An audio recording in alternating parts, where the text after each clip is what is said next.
Ladies and gentlemen, how are we all feeling? Has everyone had an amazing big sound? Is everyone a little bit hungover? Now, most of you have probably seen so many panels, but we like to leave the best things till last. Today's panel is about short, sweet answers, getting the 20 most important questions that will probably ever be asked. We may solve world problems here. World peace will happen after this. We have some amazing people with us. I'm not going to do the introduction because most of the guys out here have been running up to different people like yourselves and trying to pitch themselves in 30 seconds. So I'm going to, if you guys in 30 seconds or less can quickly tell everyone who you are, what you do, and we'll go from there. We'll start with you, Alan. Hello, I'm Allie Hedrick. I live in Seattle, Washington. I'm a booking agent for the Billions Corporation. I started there 19 years ago when there was only 4 people. Now we're close to 30. I represent 35 clients, many that have toured in Australia. Nico Case, Calexico, Rye, Glass Animals, Sufjan Stevens, and I love music. Julia Willinger. I work at Mom and Pop Music doing A&R. I've been there for over a year. I also have my own label called Blue Rider, so it's a singles EP label, as well as, sorry, I'm blanking out. I'm from New York, and that's all I can think of at the moment. I'm Michelle Cable. I run a company called Panache Booking based in New York. I'm not on this list because I just got thrown into this panel 5 minutes ago. We work with bands from all over the world, booking them across North America. And I started doing this when I was like 15, and it started as a zine also called Panache, and I grew into an agency that started probably about 7 or 8 years ago. And we work with artists like Tyson Bull, Mac DeMarco, the OCs, King Gizzard and the Lizard Wizard from here, Twerks from here, and Rats. Chris Sampson from Superfly presents. I oversee music programming at Superfly. We run 2 festivals in the U.S., Bonnaroo in Tennessee and Outside Lands in San Francisco. And we also have an agency where we represent different brands in entertainment marketing, like JetBlue, Intel, StubHub, PayPal, etc. I'm Jamie Hodgson from London, England, and I manage artists and work for a label called Marathon Artists, of which I have my own subsidiary of called House Anxiety. On the Australian front, I signed Courtney Barnett, which is probably the reason I'm here, I guess. And worked with bands like 254 and Honey Blood on the management front, and Marathon also works with Jaguar Ma and lots of other amazing artists. Hello, I'm Adam Ryan. I'm from London, England, and I program the bands for the Great Escape Festival, which is a 3-day festival showcasing emerging talent from all across the world. It's been going for, next year will be our 10th year, and we work with a lot of Australian artists that come over and showcase. Okay guys, I want to get to know a little bit about you and who you are and what you really believe in. So I'm going to fire some very quick questions at you. First one is, Beatles or Stones? Well, I like both, but I'm going to have to say the Stones.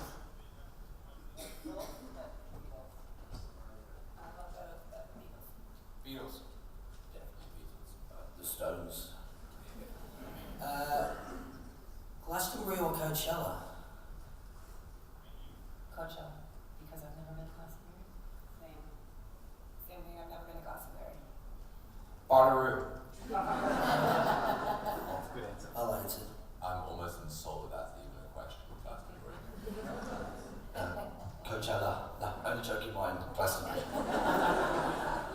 And a little bit of controversy. Flume or Chet Faker? Chet Faker. Well, I work with them, so. Chet Faker. Both. Flume. Flume. Go. Now guys, obviously you work with some amazing artists, but right now, if there was one artist in the world that you could work with, who would it be and really quickly why? Oh, I'm not going first. You've got to go first. Starts at Come the left. on. The Kinks, because I love them and they need to reunite. And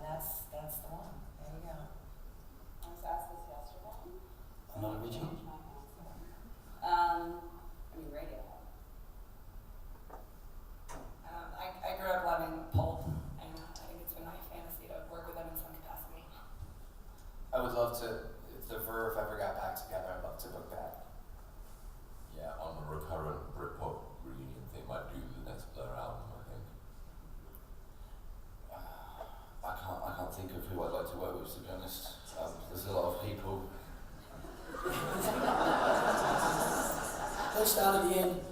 How big has your big sound been? Sorry? How big has your big sound been? That's been quite big, yeah. Last night was very big. With all of the guys out here, I guess, one of the things when you're coming into a career in the music industry and so forth, everyone's got a bit of a mantra, everyone's got that one thing that they were told by someone that keeps with them for their entire career. What's that one thing for you guys? To be a good listener, to listen to your clients and listen, don't always talk.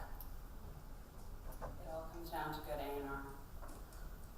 I think instinct, like not being afraid to experiment with an artist and trust yourself.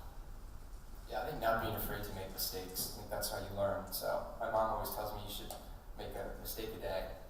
And you're learning and growing that way. I'm really sorry. Can you repeat the question again? So what's the one mantra that you've heard or that you do your business with doing music?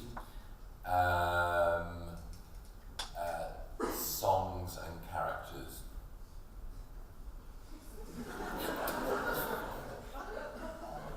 Just to be open-minded and listen to as much as possible, I think, from a booking point of view. I guess you guys obviously work with a lot of different acts. What's the one act that you're working with at the moment? I know it's hard because obviously I'm a media company, we're going to tell everybody after this and everyone else in your roster's going to be like, I can't believe they said that. But is there one artist that you're working with at the moment that you're really incredibly proud of what they're doing right at this time? Glass Animals. And why? Just think they're working really hard and doing it right, and it's a really good team, and they say yes to all interviews and say yes to things that they should, and they're just smart about the decisions they're making, and they're drawing and growing, and They look lovely on the cover of theMusic, my magazine, which I thought was great. That's not so bad either. And they're my newest signing, and they're doing really well, and I'm very proud of that. Courtney Barnett. Is there why? I mean, I feel like you get one, right? And it's hard to put into words. You get one artist. I think you're lucky if you get two. I feel very special to have been able to be in the position to work with an artist like her, and I'm not just saying that because I'm here. So you keep the front there holding something over the nice. But yeah, there's no one else like her. There's no one else that's ever been like her. She's good for so many reasons. But at the end of the day, it's about my job is to help put good music in the world. And yeah, it's an emotional thing. But at the end of the day, I feel like if I can put good music in the world, that is actually making a difference on a much bigger level than just being about the music and what she says and who she is and what she stands for on a female level, on a music level, on so many different levels. I'm lucky. Fantastic.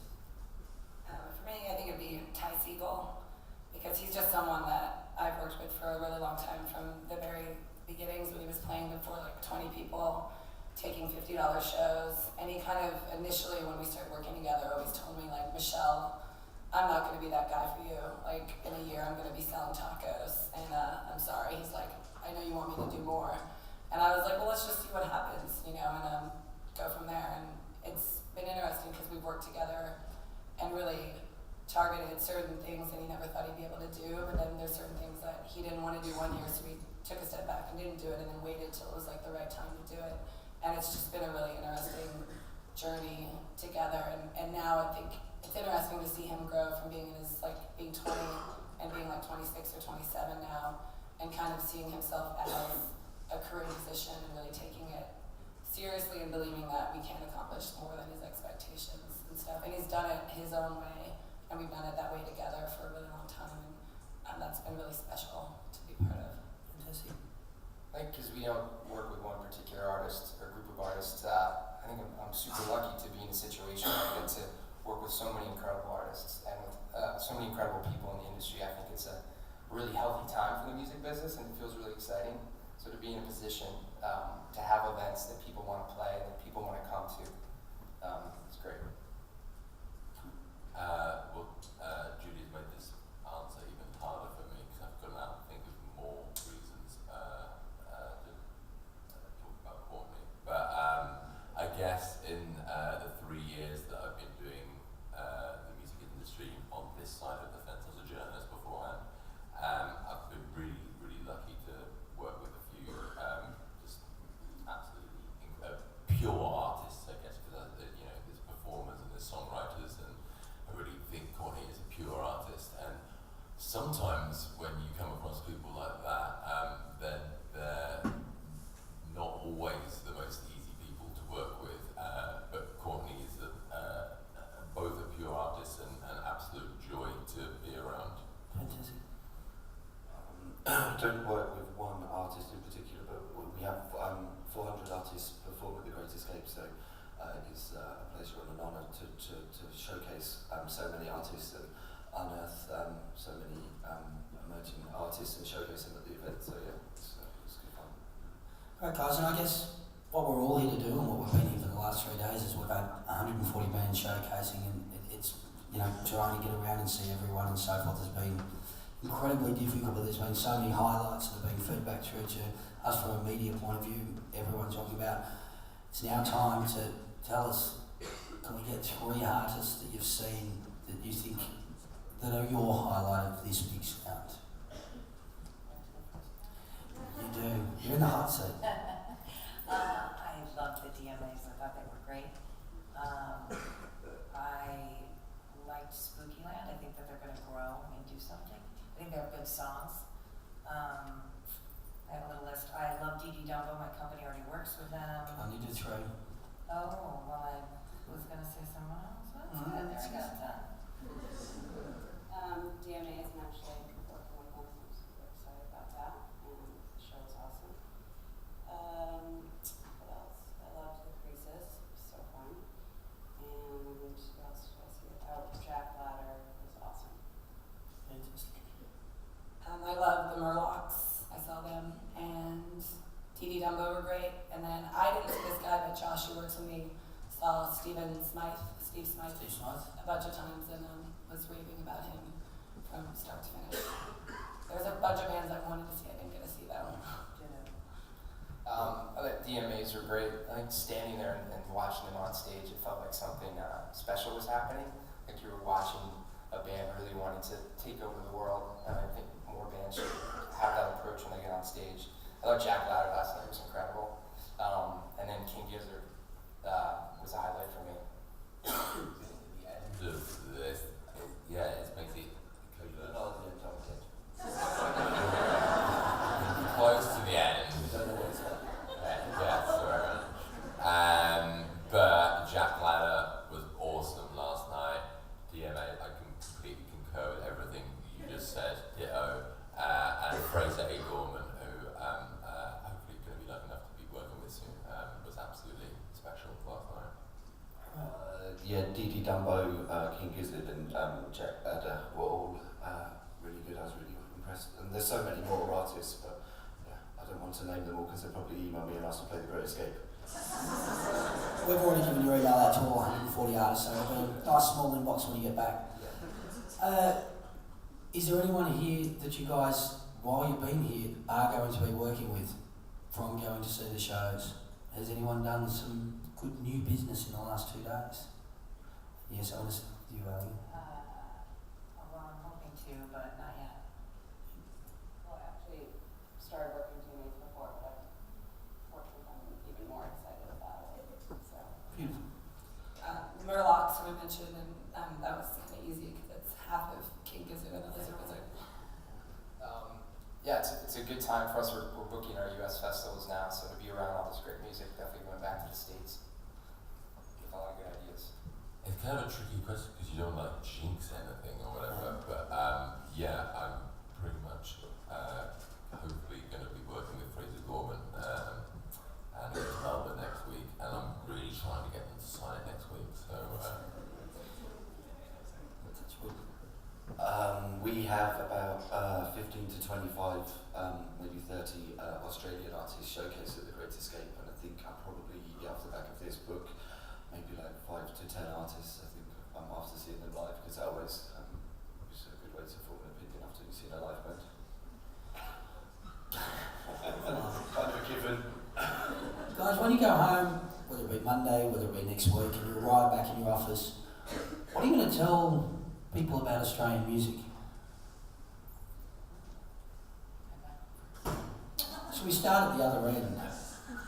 Let's turn it What on we're its going to head. tell, I kind of think it speaks for itself. The music industry down here is so good at the moment, and you're exporting. So I hate that term, but so much music from Australia coming out overseas. So yeah, I don't really think there's nothing I can say. It's already been said and stuff by the bands that are being played and showcasing at festivals and playing at events and stuff. So it kind of speaks for itself, I think. Yeah, I mean, it to me, it feels like it's, and it's such a big country, and I'm probably making broad generalizations That's about what something we're I know nothing about, really, but yeah, I guess it feels like a real purple patch for me, but that might just be because I've been looking at it so much more closely since I've started working with Courtney, but certainly within that gang and that scene and that little hive of community, I mean, that's something that I'm, absolutely excited about. I think the music industry down here and everybody that works in the business, to me, has been equally as exciting to be a part of. The bands have been incredible, but it's feel like everybody is so embracing of everyone that's down here, and I don't know if when people come to South by Southwest or CMJ, if you feel that, because I don't all the time, and I think it has to do with you guys and everybody from Australia in the industry. That's the only other thing I'd say. Everyone's so much nicer than English people. and Americans as well. So, There's a real willingness to want to work with you and talk to you and stuff, whereas I think in England everybody's kind of just walks past you and doesn't bother talking to you. They just stick in their own little groups and talk to their own people. There's not really willing to network or to do stuff. it's horrible. Yeah, I agree. Everyone's been so nice, and every band I saw was really good. I didn't see one bad act, and I feel like too, from working with a few Australian bands, people are really savvy. Like they kind of understand the industry. Like even the band members themselves, which has been really nice actually to work with people that understand what you're doing and kind of know what your approach is. But yeah, I mean, people have just been very hardworking and eager to like reach out and be really friendly, and also just get to know you, which has been really embracing, and like it's been one of the best festival experiences. Fantastic. We're finding my teams, they tweet that out now, best festival experience. Well, I was going to say, like, there's very little pretension and a lot of intelligence, but also what's really cool to see is how healthy it seems the industry is here, and it's exciting, and bands can really work hard and make a good living. And it kind of made me sad to think about, well, not sad, but it feels a little different these days in America. Like, it just felt sort of utopia-ish that bands, even if they have one track online, for example, seems as if they can, I guess it's just a very healthy, supportive industry that you can go then to Melbourne after one song is heard online and sell a few hundred tickets to a concert. That just would never happen. And I guess it's not, there's a lot of reasons for that, but Everyone's so supportive. When I did my speed dating sessions, other musicians, almost all of them said, "Oh, let me look at your list. Who are you going to see?" And they would recommend other bands for me to see. They were there to pitch me on themselves, yet they hardly talked about themselves. I mean, they did a little, but they wanted to know about me and how I work, and they understood the industry. I've been doing panels for 15 years, and I have to say, the best group of people I've ever talked to. I mean, I was kind of dreading it going in, to be honest. I thought, oh my gosh, I'm going to meet with 12 musicians I didn't pick to meet with. This is a little bit much. And I loved it. And I met people. If any of them would email me, I'd be happy to help them, give them advice, talk to them. The collaborative, like, I was a little overwhelmed by it. It was in a good way. Recommending all these bands and like, oh, and this person plays with this person. It's a little incestuous in a good way. Mm-hmm. Everyone kind of plays together and supports each other, and it's awesome. It's really nice. I think we should give ourselves a little bit of a clap because we're pretty awesome. You guys really are. Seriously, I'm I think it's like it's one of those things that I think for most of the bands in Australia, and especially I get to travel around the country. We've got magazines in all the states, but it's such a it's so hard, it's so far away overseas that we actually all have to work together to be able to get there. And we've got great people, and these sort of events actually do well. And it's great that people like yourselves come over and be a part of it, so the guys can learn more. Before you get here and you're on your way here, how are you guys picking those bands that you do want to see? Where are you getting that information from? Is it contacts that you have in Australia? Is it blogs? Is it a little bit of this? Is it the bands that you're working with saying, hey, you've got to go and see this band? How are you coming up and looking to pick the bands that you're going to go and see at Big Sound? Let's start. I use the internet. Is it good? Yeah. I don't think it's going to take off. Yeah, I don't know. Well, obviously, just research the bands and look into them and stuff. But there's obviously, for me, booking The Great Escape, there's not. I mean, everybody was asking me like, oh, what do you look for?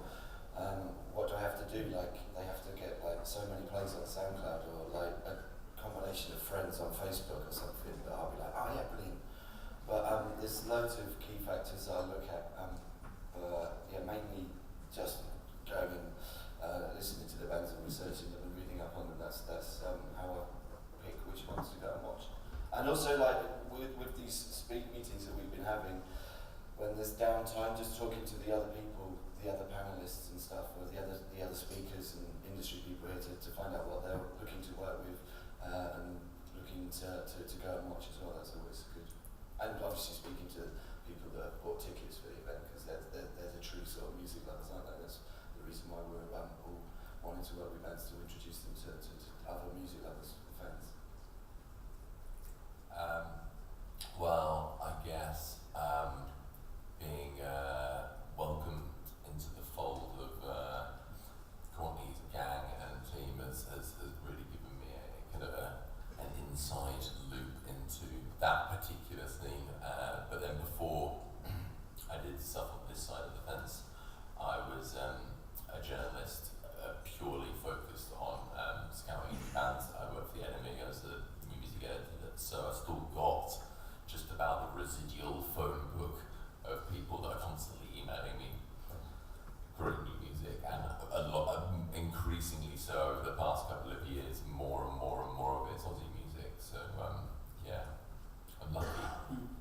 Yeah, I think spending time on the website and researching that way, and then I like when I come to festivals like this, conferences, you have a list, but I think also keep it open during the night, and you're going to go to one show, and then you run into somebody you know, and you ask them where they're going, and then you go there, and then the next show you go to a different place, and I think that's part of the fun too, just kind of keeping your mind open at night and see where it takes you.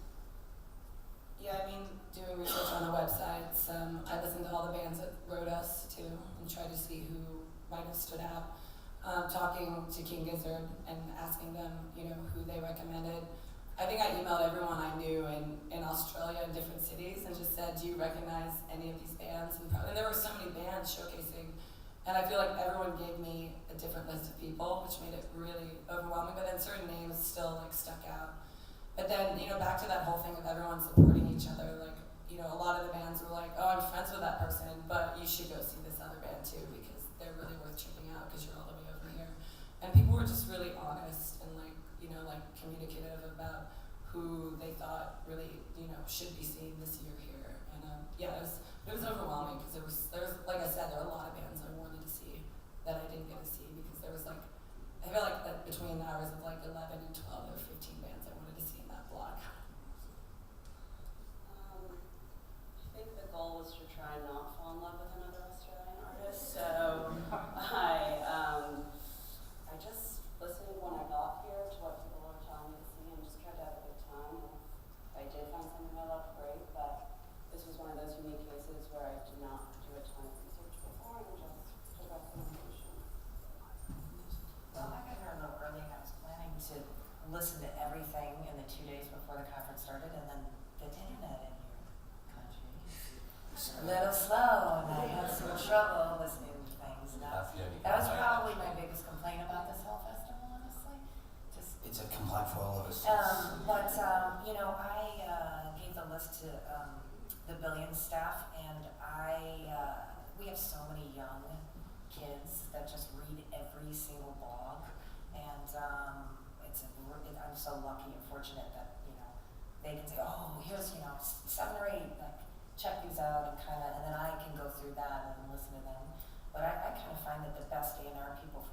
days are the young Billion staff. And it could be an intern, like, wow, I like his ears, and then I just, kind of, we just share music. And, I'm opinionated and I always make my own opinion about things, but, fortunate.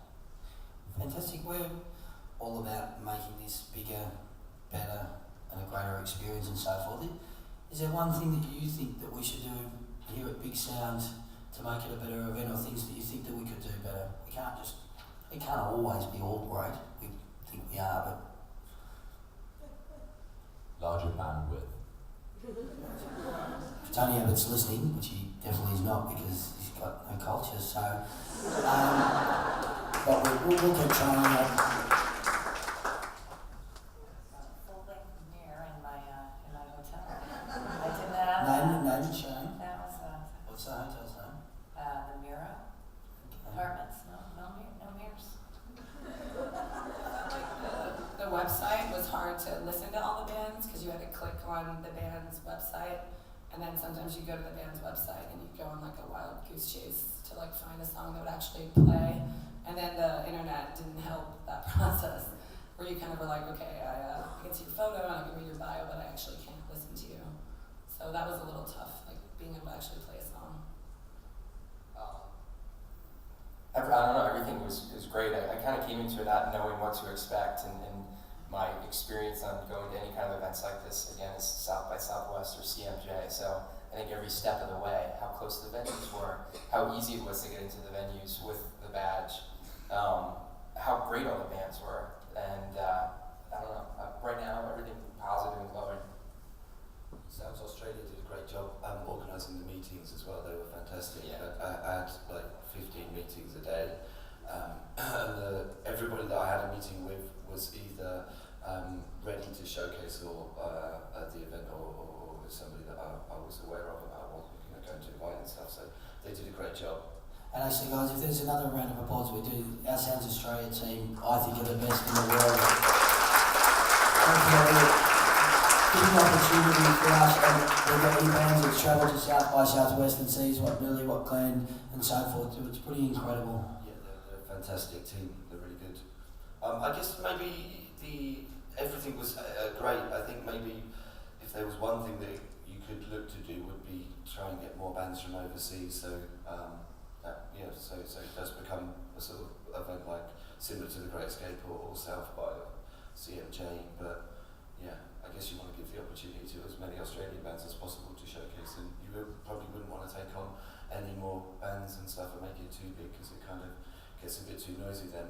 I do think, like, I've been to a lot of different conferences, and this one really does allow the artists to take advantage of all the people here. I feel like we're all really available to people, and you could actually get in touch with someone and have a meeting with them, which I feel like sometimes at stuff like South by or CMJ, you get so drowned in like so many bands and the States, there's really not opportunities like what Big Sound offers in Australia for artists.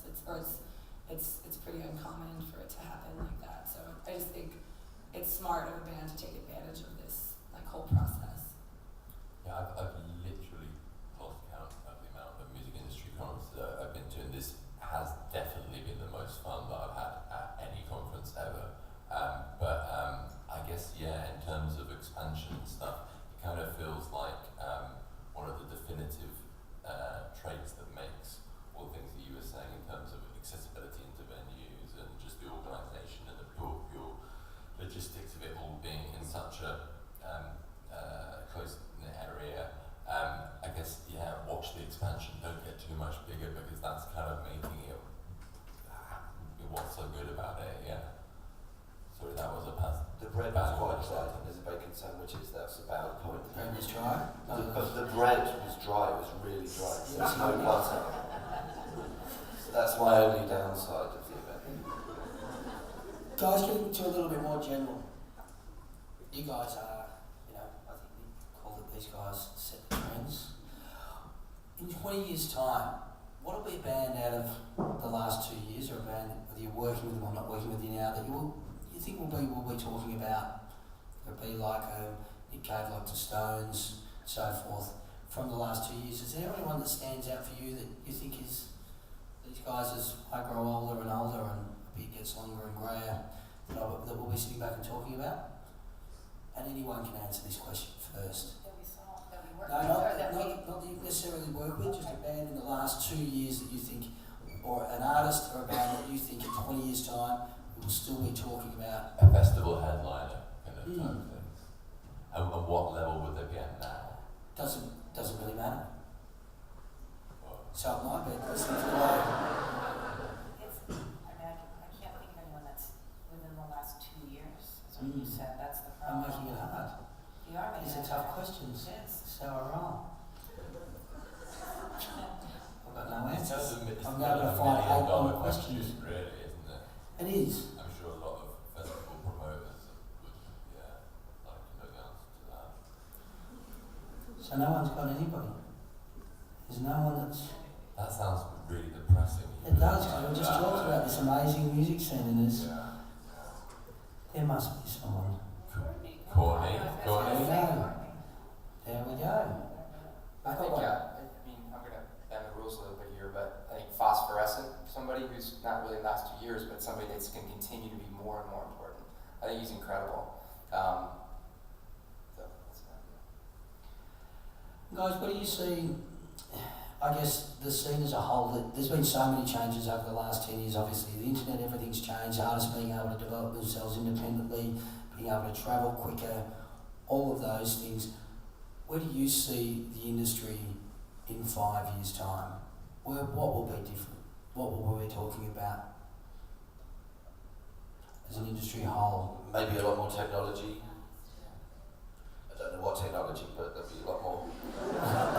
I think too, as we get so much more technology and everything's digital, I think that the live experience and the need for all of us to be able to connect to each other in the real and in the physical is going to continue to be more and more important.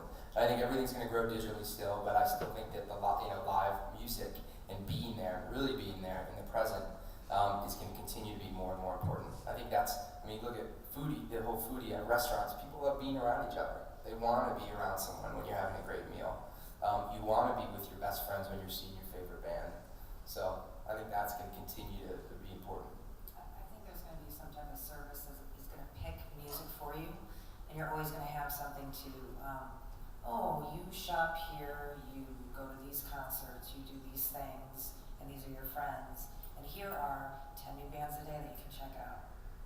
I think that there's going to be, and I don't know if I like it or hate it, you know? I think I hate it, but then again, it's like, if you still have a choice at the end of the day, it's like, you know, going to A lifestyle. a fancy thrift store, you know, that's like a nice consignment shop. Like, oh, it's a little more, everything is, the nice pieces are picked for you. Or the, I don't know, making it. No, you're making I mean, sense. I don't I'm just know if that's worried good. about living it up there. I don't know if it's good or bad, and it might, you know, I think you'll still have a choice to opt out of that. But we're just going to share more information, I think, and we're going to have more things. Technology. Yeah. I think what's good and bad is that there's going to be less and less big artists that everyone knows, right? Like there's so few that can really just cut through to the top. So it's good and bad because there's so much more music and there's so many more bands that can cut through in all the different genres. But I just feel like at the top there'll be a lot less. That makes sense. It does. Do you think that's because bands can get there a lot quicker than they've ever done before? That the progression that a band used to have to take was to find an audience. It started in the garage, it went to their first show, they built an audience there, whereas now, one song, and all of a sudden you've gone from doing... It's so different, you know, but because you just can't generalize. I think it takes so much work to sell 20,000 records now, but that's good, which, you know, so it's hard to answer that question because, but I think that's great. Like an artist can have a career to sell 20,000 records. At the same time, it does take a lot of work. But then that's also a good threshold. 20,000 records would never have been a few years ago. It's what made the question, or so before that,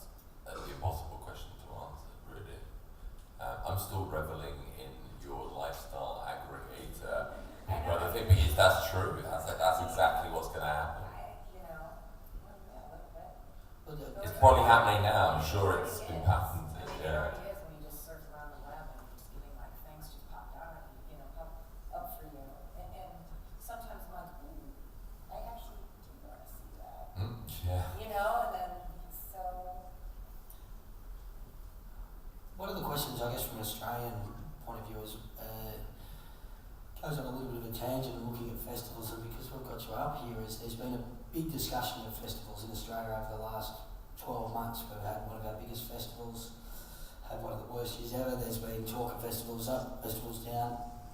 The festival market worldwide, where you guys are, where do you see that going in over the next 5 years, so forth? I think that there's a lot of festivals in the U.S. And booking now, before, at least in the southeast, mid-Atlantic states, we were one of the only games in town, and now there's more. I think we're going to continue to see more festivals, but probably smaller, a little more focused, more boutique. I don't know if people, are going to want to go to see. You're going to have two of your favorite bands on there, but there's 200 other bands you're not sure. You're probably maybe going to be more interested. You live near there, you're going to want to go to Pitchfork Festival, where you get definitely a lot more focused in one genre. So I think we're going to continue to see a lot of that growth. And a lot of people here have been asking me like what my favorite festivals are in America, and the ones I was saying were kind of the ones that are a little more boutique, that are a little more experimental, they're more interactive.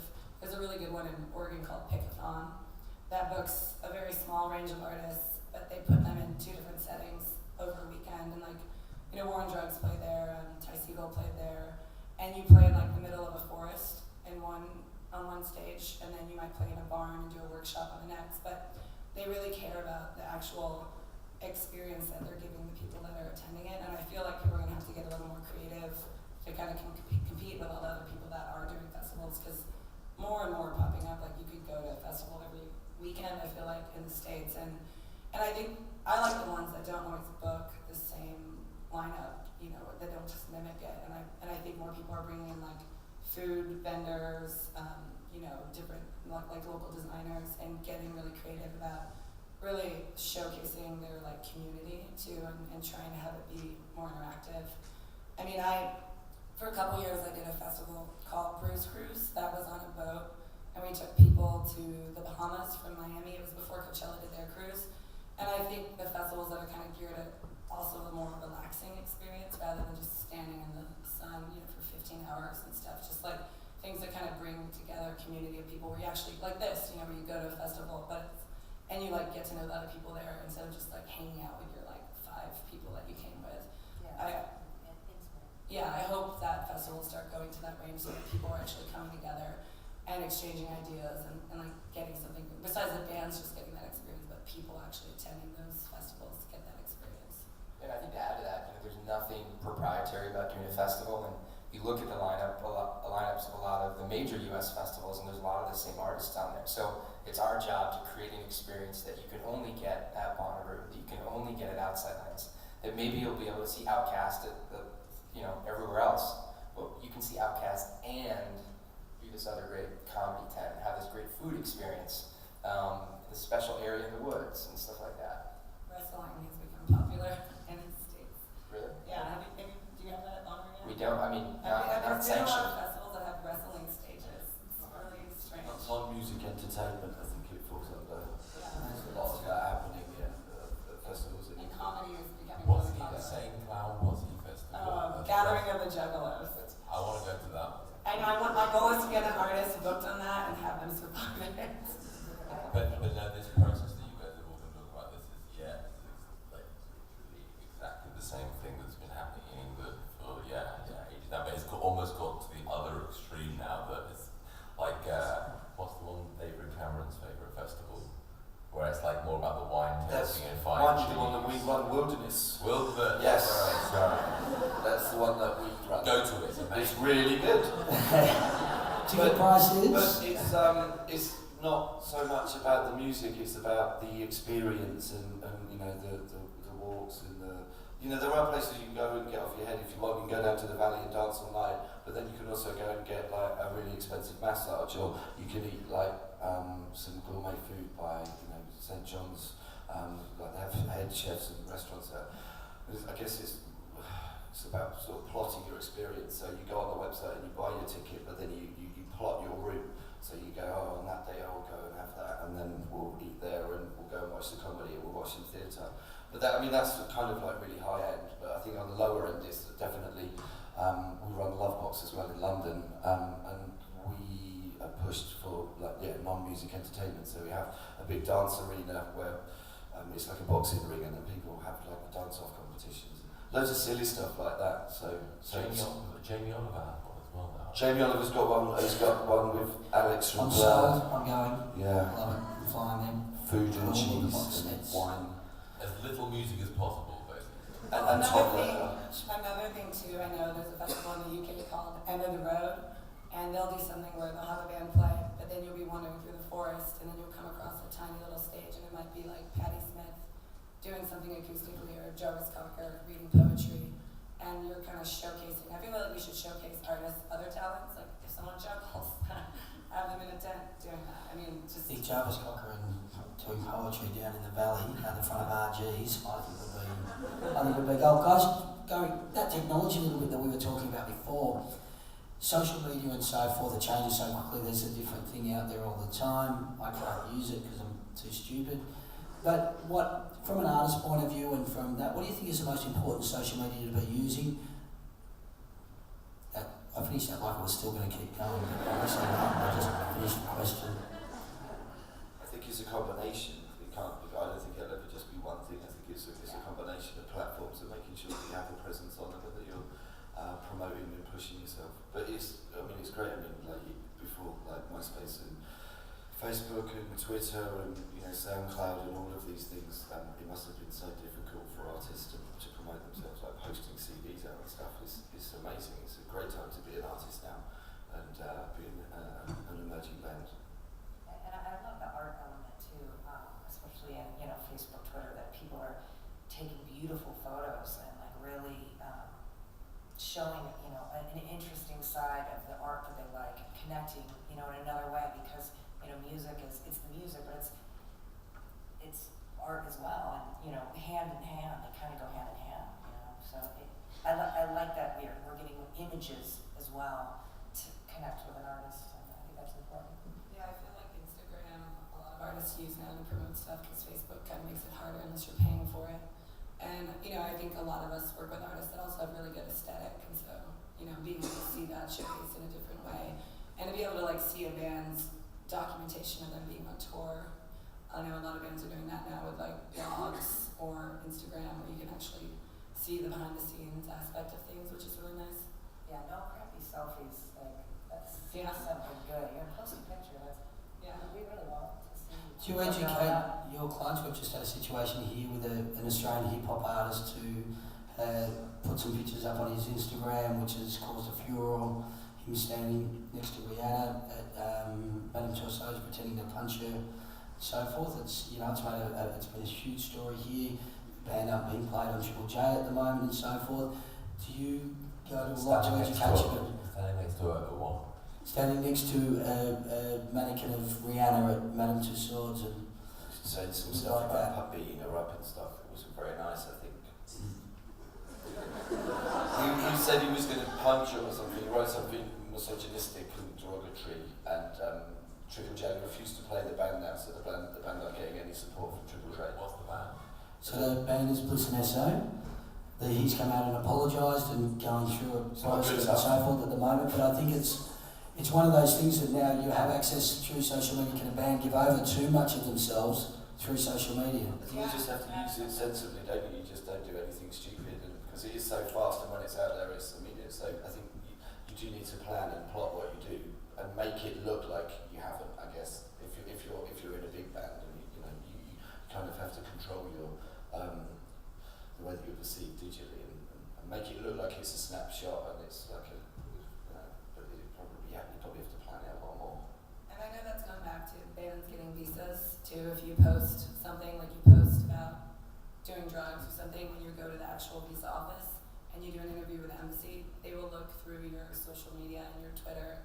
And I heard it happen at a band in London where they're like, oh, you just tweeted about smoking, doobies with your homies or something, and they were like, do you do drugs? And I think the band didn't get in. So it can trickle back to you in that way too. So I can think that's an extreme case, but I can think of one very big Brisbane band now that might be taking a video off their face here. Interesting. Guys, what do you think the sound will be next year, what sound will we be talking about? You know, in Australia there's been a return to a garage sound and so forth. Where do you think things are going? You guys are the trend breakers. It keeps telling me I've got to talk about the trend setting. BIGSOUnd. These sound. Like if you knew that, obviously you guys are going to be rich because we're going to know these sound. But is there a certain style that's coming back or that you see that's coming through? With lots of, I mean, we showcase lots of different music and lots of different bands. I guess like dance music seems to be in the mainstream current, so I guess that will continue. But then again, like Royal Blood, I remember one in the UK, so it's kind of like guitar music. So I don't know. It's already started, but there's definitely like a return to this honesty and sort of because everything is so loud and bombastic. What I really enjoyed here was seeing guitars again. And what's really been shocking also to see bands like Tobias, Gesso, and Dee Dembo and Courtney, who it's pretty stripped down, simple, and sort of like the not simple music, but it's almost shocking how much those are pushing through now because there's just some people, I don't know why, but that seems to be important that people talking about. I hope it's smart punk rock. That's what I'd like to see. I don't know if it will be, but I would love a little more just really smart, fast, good punk rock.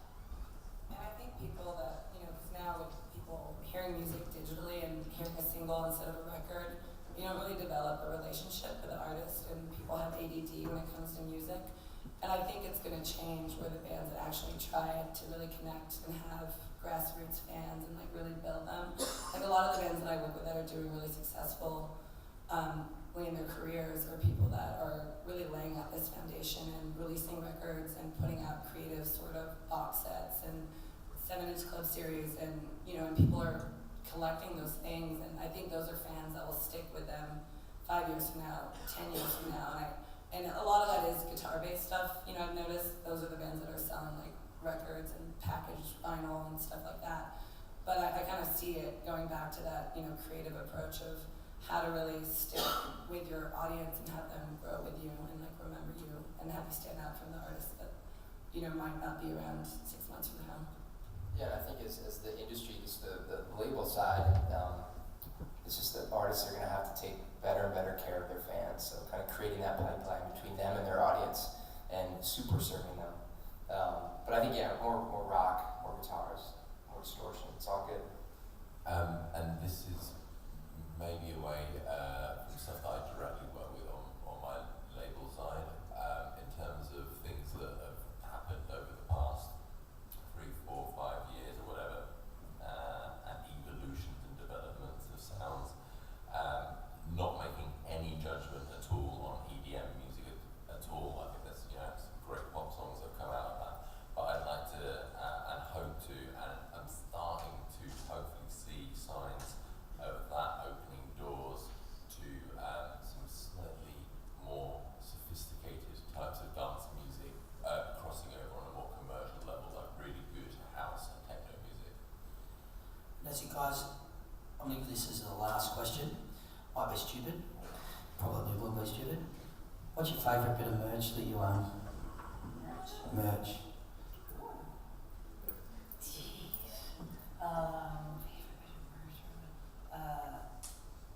A light switch plate. I like that. I see them in my bathroom. Fantastic. I think that's a creative merch item.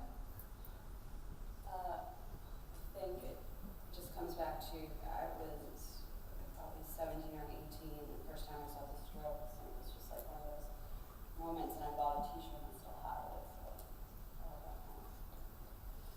I don't know if anyone knows this journalist Nardwar from Vancouver.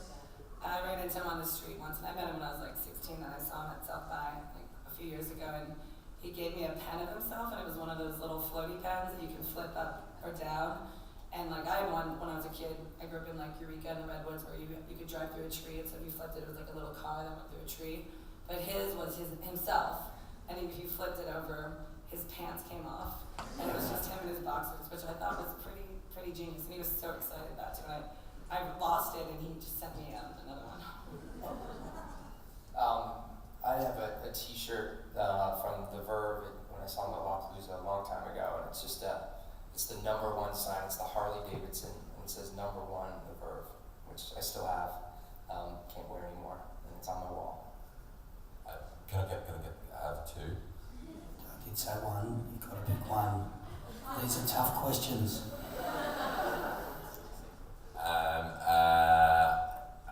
Courtney does tea towels, which I thought was a genius move. I also spent 10 years looking for an I Hate God t-shirt on eBay that I recently found. One t-shirt, and spent way too much money on it and will never wear it, but that's, yeah. I've got quite a lot of geek posters from shows that I've been to over the years. But I made my own merchandise of Wesley Willis. That was quite good, so that's my favourite bit. I've got a big cardboard cutout of Wesley Willis's face on a stick that I sit on my desk and talk to people sometimes. Yeah, he was a really nice man. He would sit in my bar when I was a bartender and insist on headbutting me. Like, that was insane. And he did that with Sorry. every promoter, I think, he worked with, he would headbutt them. Or like maybe every fan. Guys, I want to thank you. I think this is, we're going to put it down, we'll say this has probably been the best Big Sound ever. We said that every year, we keep saying that every year.